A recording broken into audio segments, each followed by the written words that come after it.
Recently in Lagos, Kaduna State Governor Nasir El-Rufai ruffled feathers when he encouraged Lagosians to get rid of their political godfathers. Well, APC chieftain, the national chairman of the APC, Bola Tinubu, took a personal offense to that, feeling it was directed at him. That has led to a back and forth between the two APC chieftains, which has led a lot of people to ask, is there a struggle for supremacy going on in the APC? And that's the topic of our discussion right here on Root Cause. My name is Gloria Oji Emode.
In the studio to have this conversation right here, we have Dr. Catch Ononuju, who is a public affairs analyst. Welcome to the show.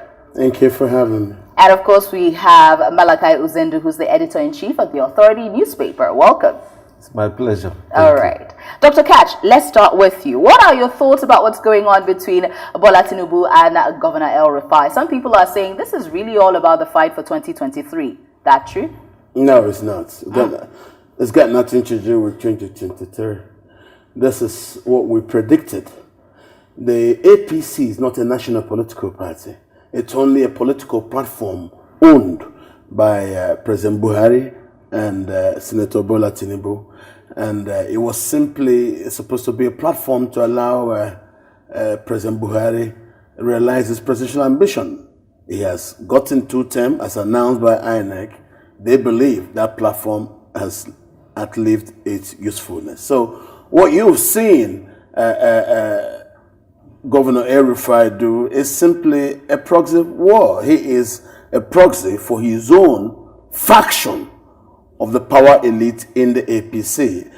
They will not be loyal to Bola Tinubu, who now seems to dominate the ownership of the National Working Committee of the APC. So they seem not to really be willing to play with him. As far as they are concerned, his business is with President Buhari, and they have nothing with him.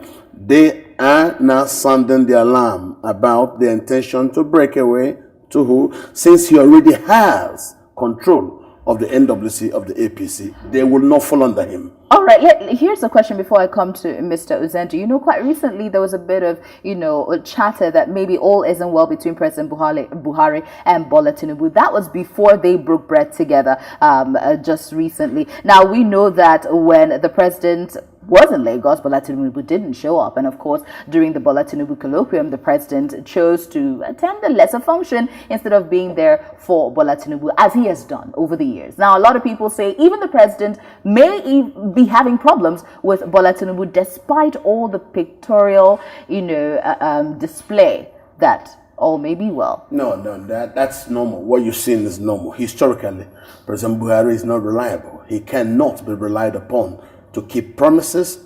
There's nothing he's pledged to do that he's done. So for Bola Tinubu, this is the history itself. It's come back to repeat itself. The use of him is finished. He is now making his own way. And for President Buhari to actually come to Lagos to promote Ambode's achievements and commission his work, a man that Tinubu has rejected. Of course, you know what that means. So For Tinubu, he's already calculating those who will be under his game, and Ambode is not there. So for Buhari to come there and seem to play a pass mark for Ambode, Tinubu wouldn't be part of that. So that's why you saw Rufai now move in to tell him, after all, we don't need you anymore. I'll come back to you on that, especially the faction of the APC that has El Rufai in charge.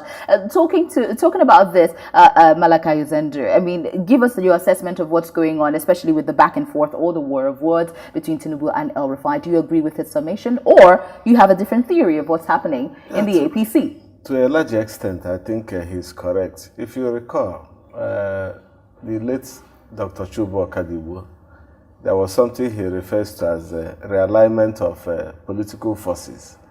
And those are the things. And you normally expect that in a ruling political party, where the president, the incumbent president, has opportunity of running 2 terms.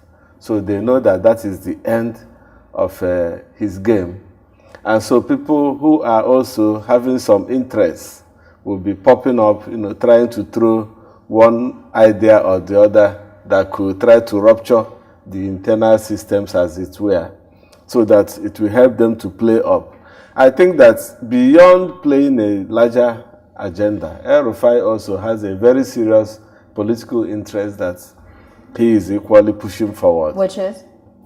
Perhaps to either take over from Buhari or to bring up somebody that will be loyal to him from the southern part of the country. A lot of us are watching, as a matter of fact. Coming back to you, Dr. Katch, you made a comment. You said there's a faction loyal to El Rufai. Who are they? Would you have a group it's not a faction loyal to El Rufai. You have a lot of what I would say players from the north who would not play Tinubu's game. Today, in the national setting, President Buhari is there from the old CPC. Senator Tinubu is there from the old ACN. Osinbanjo is there from the old ACN. Now, Tinubu also wants to install the senior president and the Speaker of House of Representatives. So, and in Nigerian political history, nobody allows one man to pocket everything. And Tinubu doesn't play a politics of Shia. He doesn't know that. The problem he has is the old 1960s issue, which Ahmadu Bello properly illustrated. It's okay for me to stay in the north and become a master. If I go national, I will be diminished. If Tinubu comes national, he'll be diminished. Nobody will accept his style of politics of me for everything. No, it's not going to work in Nigeria. Interesting. So what we're now seeing, the APC as a political platform, don't forget, the APC never was able to metamorphose into a national political party. No, it remained a political platform owned by Tinubu and President Buhari. It finishes duty. It will now politely die like an infant that was probably giving birth to do certain things, and after those things, it dies. So for all intents and purposes, this may just be the clipping of wings of Tinubu, an attempt... No, this is the beginning of the end of the APC as a national political platform. So you're seeing this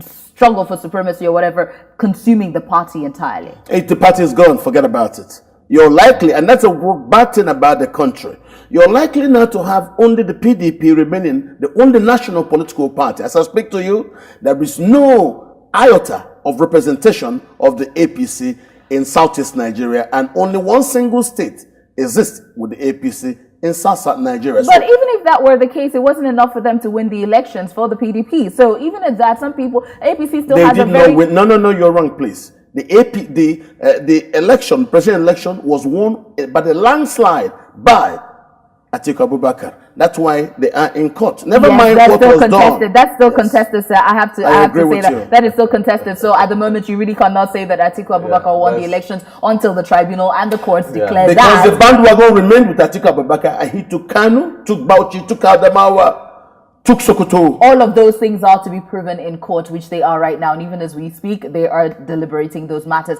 But then let's talk about the fact that, APC, you say, is disappearing. And of course, you were nodding your head when that happened. But there are a significant number of people who are in the APC who will continue to play politics. So what do you think will happen to the members of the APC if if what Dr. Catch says happens, do we see a splitting into two parties, or do we see a brand new party, the APC, eventing itself to something else? Most Nigerian politicians don't play politics of ideology. And so they will just find another platform and go there and begin to exercise their rights, so to speak. Now, if you look at, like, it's not as if I'm swallowing everything hook, line, and sinker, from what Dr. Onanuju said. But the fact remains that if you look at APC, they've always found it very difficult to convene something as little as National Working Committee meetings, not to talk of NEC. So it's very difficult for them to do that. And the reasons are that the party is not a truly political party, as it were. These were machineries that are being propelled by two individuals, like he said. Now, the tendency is that when President Buhari completes his tenure, or, like he proposed, if Atiku is able to upturn the table and then assume the presidency, of course, Buhari will go back to Daura, and in his normal nature, he will not talk to them at APC, and the APC will die.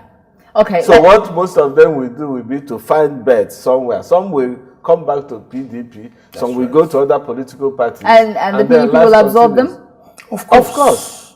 You see, that is what is so confusing about the Nigerian political scene. It's just the ease at which politicians cross carpet.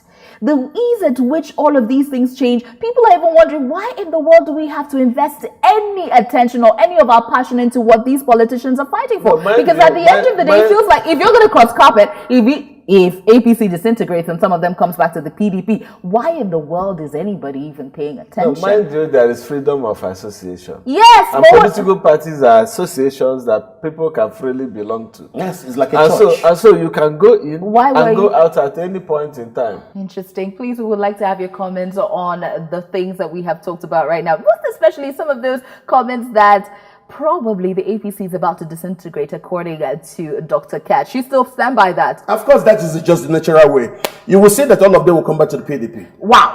What are your thoughts on that? Not just only PDP.